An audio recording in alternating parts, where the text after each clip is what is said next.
Well, we're not going to live stream, but we are going to capture it. And then have a problem streaming it consistent. But the capture device seems to be working. Yeah.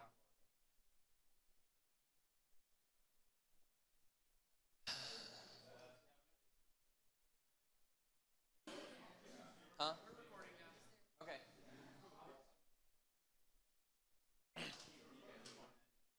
Welcome to Shadev, edition 537. That's not true. Don't believe that. So welcome everybody. A bit of a late start. Having some issues with our live stream. We're not live streaming today, so if you decide to embarrass yourself, you will have a little bit of time to do some damage control before it's released under the world. Other than that, let's see. Next week, we got Mr. Where are you at? Aren't you here? You are here. There you are. J-Can Dan, right? You may know him as J-Can Dan on Slack. That's how he goes on Slack. Anyway, coming at us with a talk on Drupal 8.1. Is that right? Yes, sir. Okay. So come back next week for that. We're going to need, we got some dates open in October. So if you're thinking about giving a talk, come talk to me. Would love to work with you on that. Okay, well, I guess we stalled long enough today. We have Mr. Adam Jimerson with us today, and he's going to talk to us about a little project he's working on, PacBSD. Everybody give it up for Adam.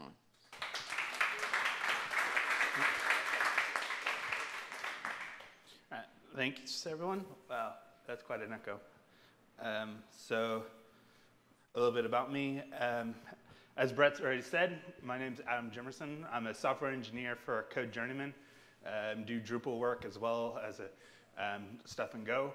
I'm the lead community organizer for the Google developer group Gig City here in town, and as well as a contributor to PacBSD, or more appropriate, Pacman BSD, and go into details on that. PacBSD is a rolling release like how Arch Linux is. This means that we have no code freezes, no deadlines, no versioning. Just as software gets updated upstream, we will take it, package it, test it, and then release it. So it could be hours after upstream updates, maybe days, weeks. We follow the same core principles as Arch Linux does. So we focus on shipping the software from upstream as the developers intend it, so we don't make changes to it, we don't make any unnecessary patches to it, or anything like that. We use the Pacman as our package manager because it's a fast, lightweight package manager that was developed for rolling release systems in mind.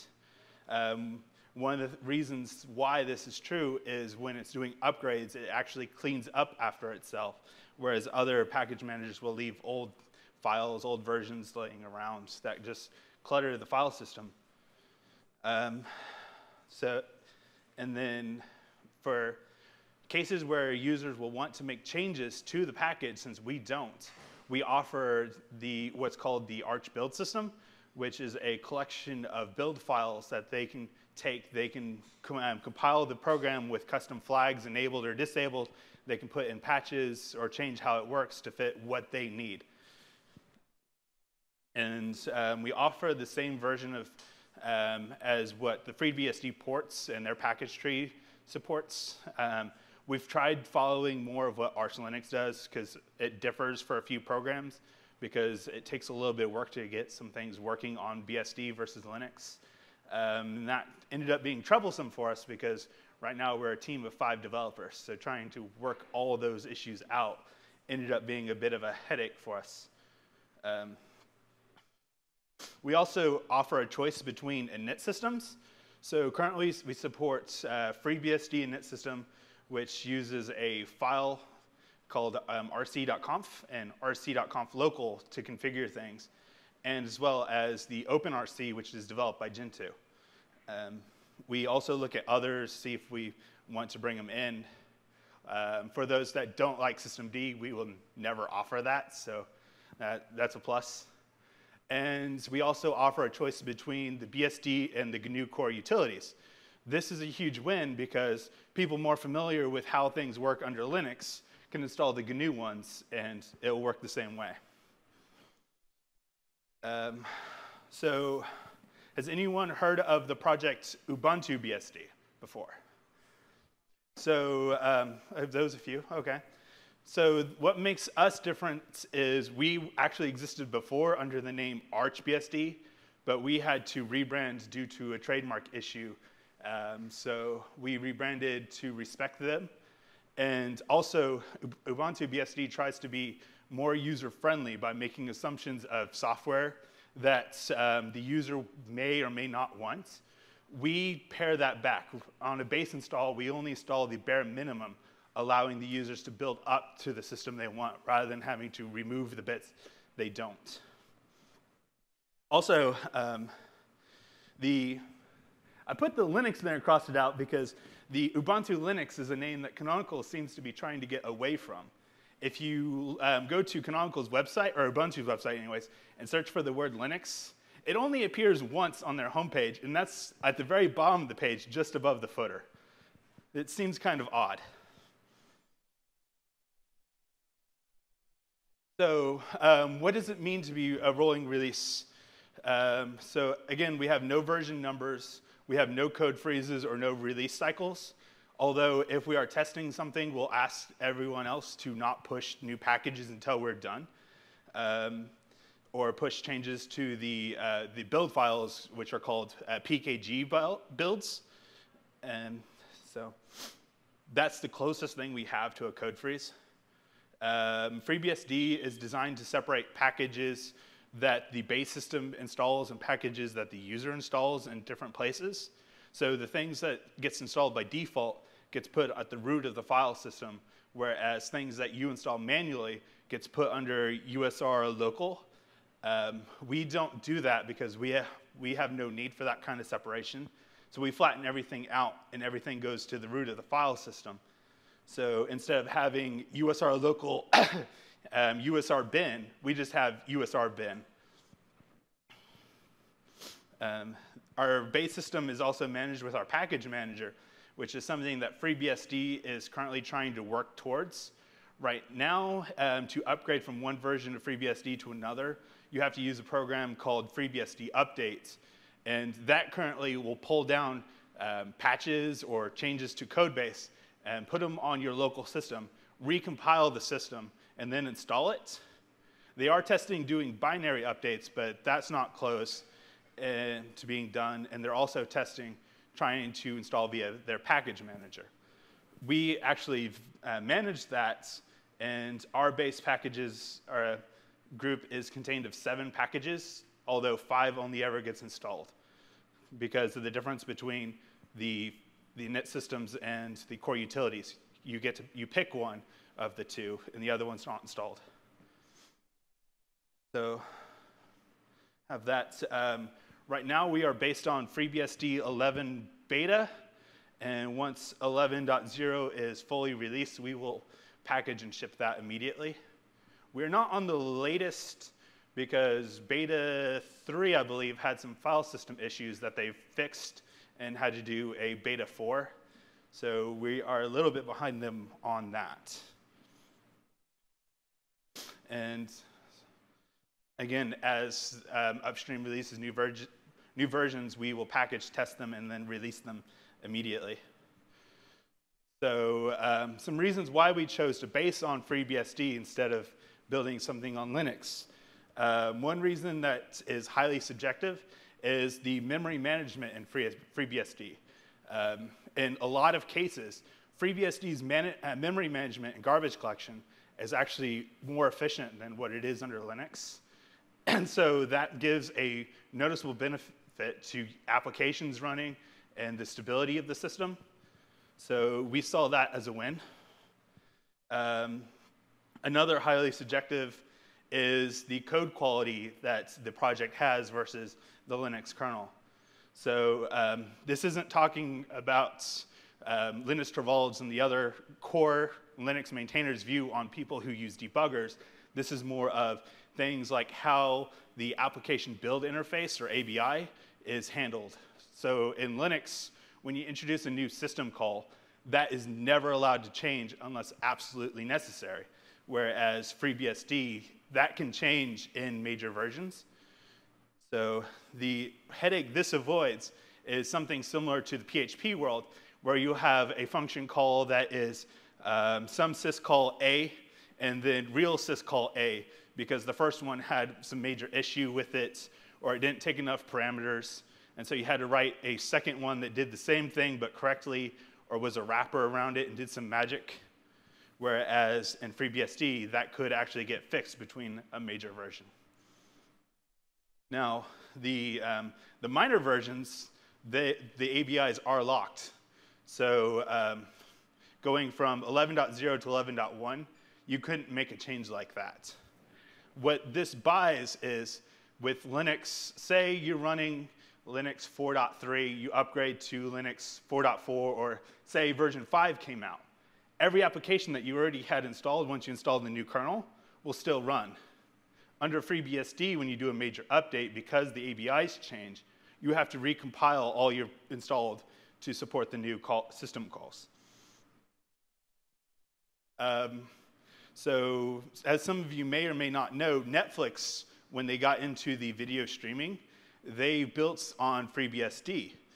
The reason why they chose to do this is it allowed them to use lighter servers. So they built servers with a single core Intel Xeon, like 32 gigs of RAM, something like that, a mixture of high capacity spinning disks, SSDs, and dual NICs. And one server can push 60 gigs a second of both unencrypted and encrypted video streams. That's not something you could do as easily using Linux. And then now that Netflix has gotten rid of their data servers, they've continued to build on FreeBSD, even though they're running on things like Amazon Cloud. So also, the FreeBSD project is seen as more stable and more secure as other options. And so that comes back to the quality of the code, making it easier to maintain. And while this won't matter to everyone, but FreeBSD is closer to other Unix systems than Linux, which is designed to be a Unix-like environment.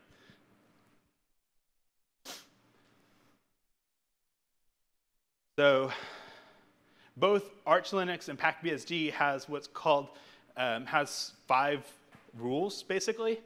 Oh, more guidelines, but we have the same as Arch Linux. So those are simplicity, modernity, pragmatism, user centrality,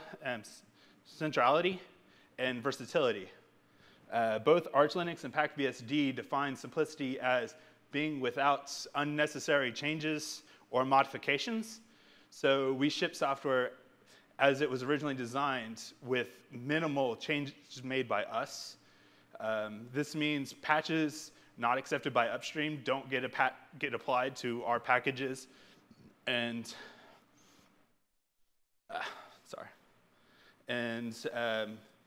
the patches exist solely of backported changes that would hopefully be deprecated by the next release by the project, which means we will use them, and then once that's done, we'll get rid of it.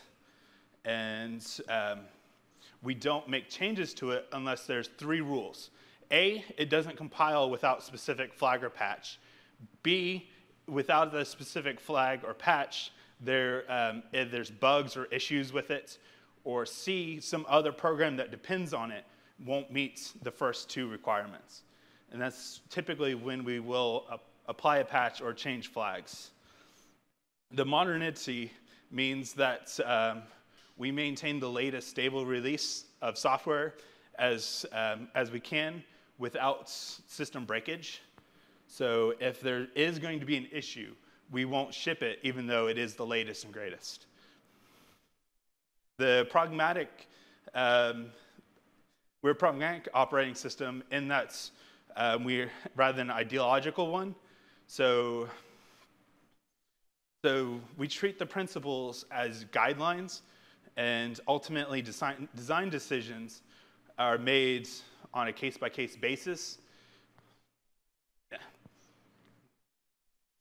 So we do this through developer consensus. If we need to change something or something needs to happen, we make sure that other people agree with what the change we're making.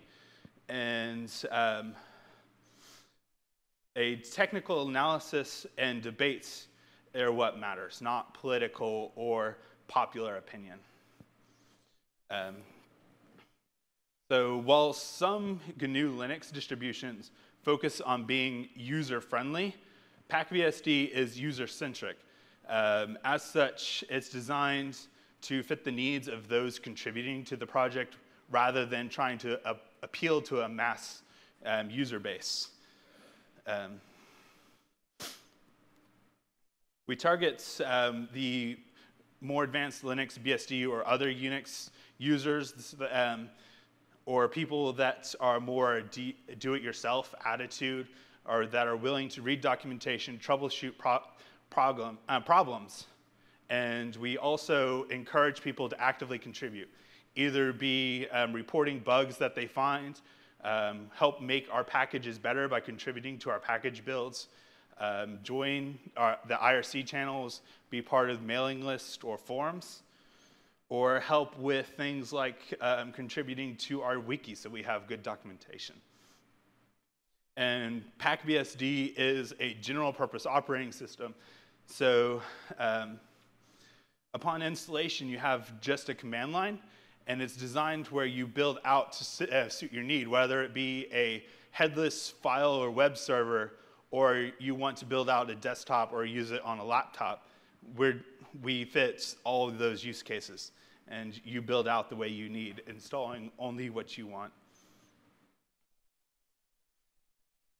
So our reasonings for choosing Pacman is it's a lightweight, simple, and fast package manager, which is a huge advantage. And it chooses simple one-letter flags over complicated command line arguments that other package managers does, and makes it a little bit easier to remember things. Pacman doesn't really have a concept of upgrading like other package managers do, where they will extract the newer package over the older one, and that will leave old files not used laying around, which clutters the file system. What Pacman does is when it's upgrading, it actually will uninstall the old version, removing all the files. It leaves the configuration files and then installs the new one in its place. As a result of this, it's not uncommon for upgrades to actually take up less space, resulting in a net upgrade size. So this behavior is ideal for a rolling release system where we want to be able to make sure that we don't leave old versions laying around that could cause problems. So if you build a program on an old library that it doesn't actually work with, that can cause compatibility issues. Also, Pacman is very secure.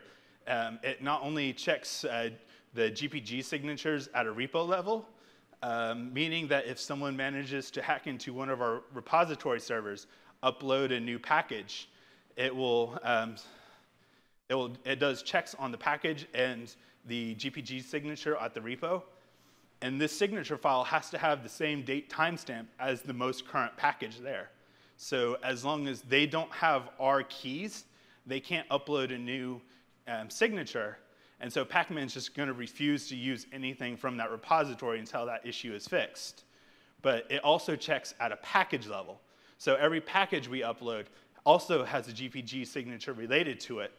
And if someone uploads a package without a signature file or an invalid signature, Pacman will refuse to download and install that package. And both the package signatures and the repo are use two different keys. So because of how this is related, a good XKCD comic, Crypto Nerd's Imagination. His laptop's encrypted. Let's build a cluster to crack it. Person B, no good. It's a 4096 RSA. Blast, our evil plans are foiled. What would actually happen? His laptop's encrypted. Drug him and hit him with this $5 wrench until he tells his password. Got it. Oh, that one's cut off, but the footer, in actuality, no one actually cares about the secrets. Also, it'd probably be hard-pressed to find a wrench for $5. So another cool thing is it has an Easter egg. So if you add I love candy to the Pacman conf, when it's doing actions like downloading something or pulling data, it will change the progress bar to be a Pacman eating dots. So that's kind of funny. But here's a table with various package managers. So it compares Pacman, which is Arch Linux and PacBSD, apt-get, which is for Debian-based systems, Yum for older Red Hats. I haven't used their new package manager, so I wasn't able to really compare against that. Zypper, which is used on OpenSUSE-based, PKG, which is common in BSDs, and emerge, which is used for Gentoo. So it compares various common actions a user may do and the command you have to do. The only weird one is really the zypper when updating packages, because they have 3 different commands for this. So the zypper update will install the newest version available. Zypper patch will only install it if it's a security or bug fix. And there's also a zypper distribution upgrade, which does something completely different. But in all cases, Pacman is a variation on a couple of one-letter flags.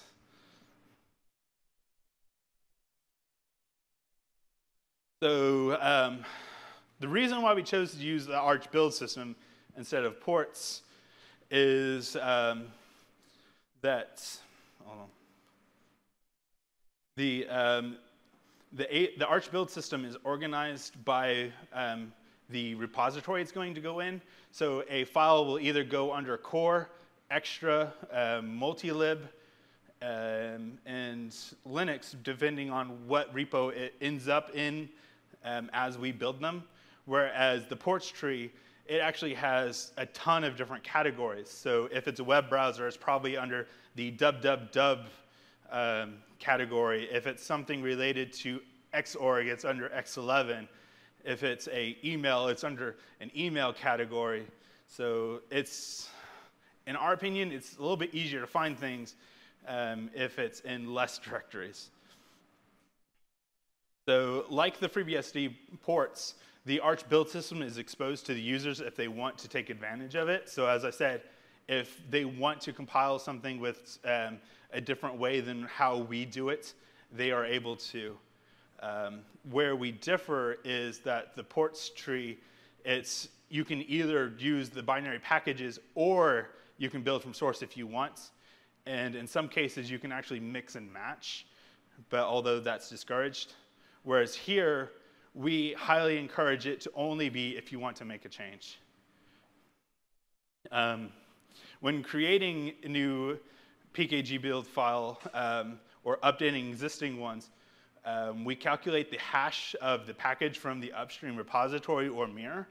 And this can be either a MD5 SHA-1 all the way up to a SHA-512. And if they also GPG sign their packages, we can take that as well. And this is used to verify the package, make sure it hasn't been changed or modified. And so if we have to rebuild, we can make sure that it's the same version of that package that we built previously. So that's another, it's not, the hashes are more to make sure it hasn't changed, whereas the GPG signature is more of a security related. And every package build that we offer is available to everyone, and it is completely open source. And that's actually our GitHub repository for them. So you can look at them, you can make changes to them or suggest changes to it. And of course, pull requests are more than welcome. So also, as I said, we offer version parity with the FreeBSD ports. This is because trying to match what Arch Linux shipped for a few things caused us problems. Whereas using what the FreeBSD does, since they have a much larger developer base, things that require patching and a little bit and work to get to work, they are much easier to get it done than we are. So we're just leveraging off their work. And so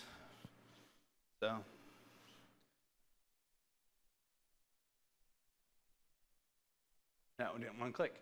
So we offer, again, we offer a choice of init systems between the basic FreeBSD one, which is configured via either etc rc.conf or rc.conf local, which is just a text file where you define environment variables effectively. They also have a rc.conf or a sysrc command that manages that, and a service command that will start, stop, and restart services. And in this, using this one, the rc.conf and rc.conf can be edited manually if you don't want to use the sysrc command.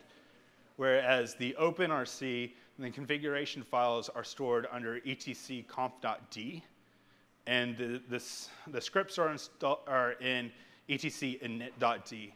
And what happens for them is they get a symlink for the run level it's supposed to be at. So if it's running at just a low-level sys1 where only admin can log in, there's no network, or running under full mode where multi-user login and network is available. And this is also an example of common tasks that you would do for either one.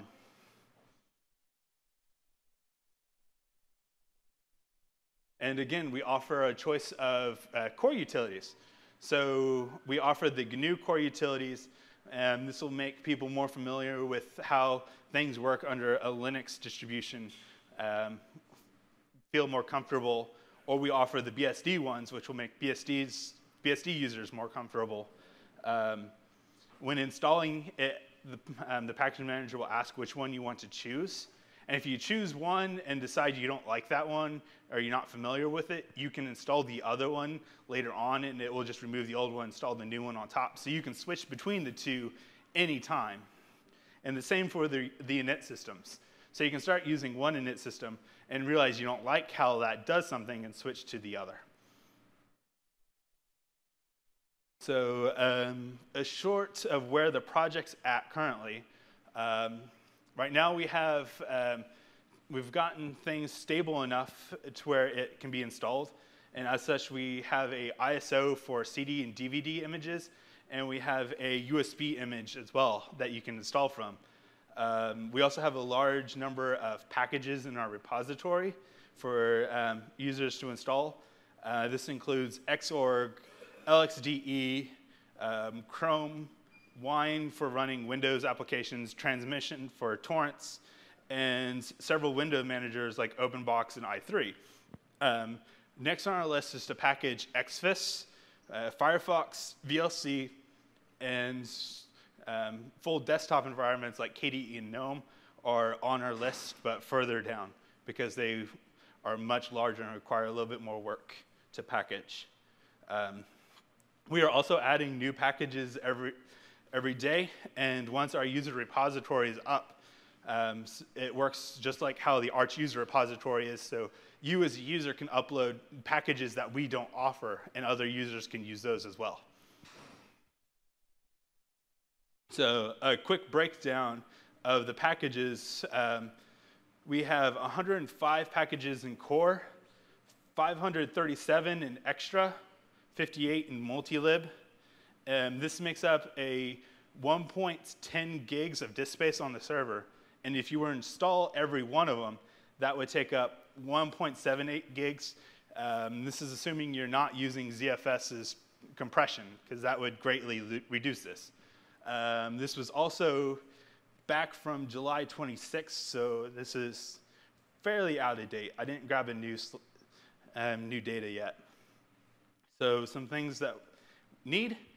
At this point, people willing to test it, go through and install, set up packages, try and see if you can get it usable for your workflow. Of course, we'll always welcome new people contributing to the project. If you or your organization has disk space or bandwidth, some repository mirrors would be helpful, because right now we only have one server, and that's in France. So the network latency is pretty bad over here.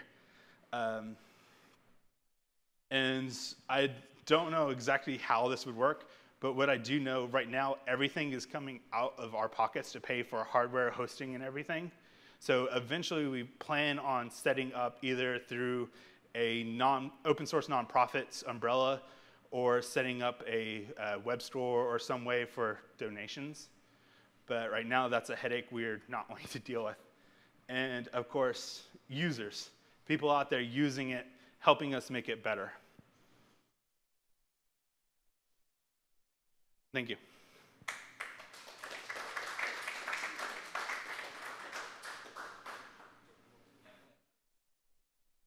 What? Time for a couple questions. Okay.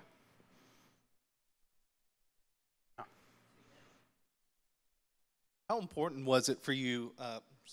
There we go. Okay.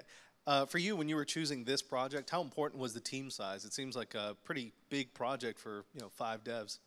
Oh, so 5 people definitely is small. So it's taking us time to do things, but it is completely doable. We've proven it. We are maintaining it. But when I was choosing to get on board, the team size wasn't actually a factor. It was more of, hey, I like Arch Linux and I like FreeBSD. This project is taking them and making them one. I want to help. So that was my main factor. But as I said, if this is something that would interest you, definitely feel free to hop on IRC or anything like that, and we can help you get started. How easy is it to set up with with a local repo for Pacman? For a local, all you would really need to is rsync it, because it just requires a web server answering at port 80. And so it just does a HTTP GET when it's pulling packages. So I know recently there was a Arch Linux installation meetup, and because Arch Linux can be pretty in-depth to get that even running on a local machine. How is the process with PacBSD? How's the documentation on that right now too, and all of that? So our installation is very similar to Arch Linux. When you boot up the ISO or the image file, you're in a command line environment, and you have to manually partition the disk with cfdisk, set up the file system how you want, and installing is just a matter of doing pack-strap and then point it to where you mounted the file systems, and it will install everything there. The advantages of doing it this way is it allows for user configuration up front, whereas a lot of systems that use a GUI, they'll have kind of layout things, and they have some presumptions on how you'd want to do it. So we support certain file systems, we support a certain partition schema. We don't make any of those assumptions. You can lay it out how you want. So it is very in-depth. Our installation guide is fairly well documented. It walks you through each step. If you want to do this, type this command. Use these for this type of thing. So that's well covered. So it's not as user-friendly as some other systems, but there's trade-offs.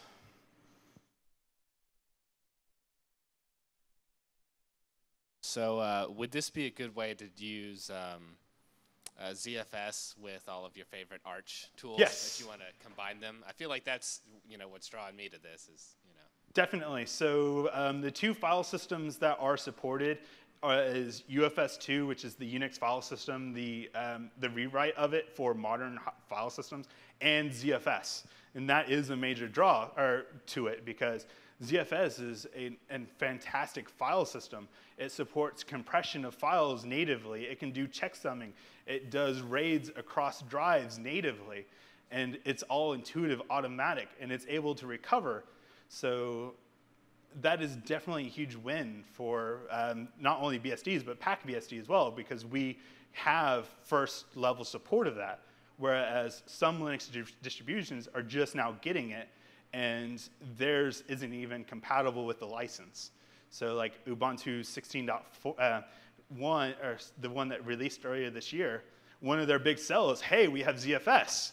Never mind the fact that it violates the GPL, which the Linux kernel is under. So we don't have that issue.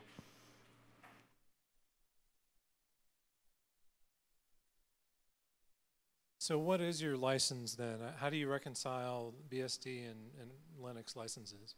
So we're under the same license that FreeBSD is, so the BSD 2 clause, which the license file text basically can be summarized as don't pretend to be us, don't pretend you created it, and don't sue us if something ever goes wrong.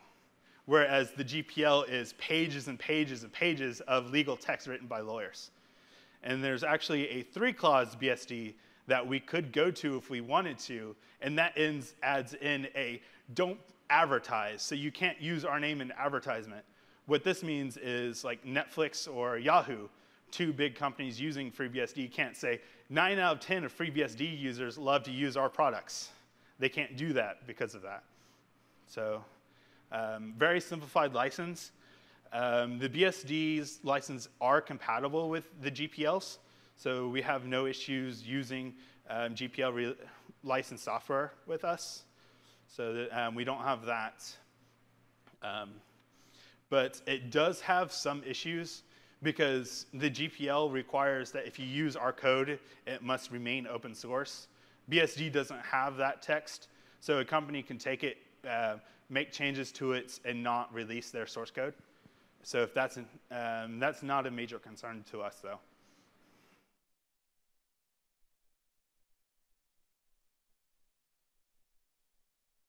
All right. Thanks, Adam. Everybody give it for Adam. So come back next week for Drupal 1.8 and come talk to me if you want to give a talk. Thank you, guys. Yep.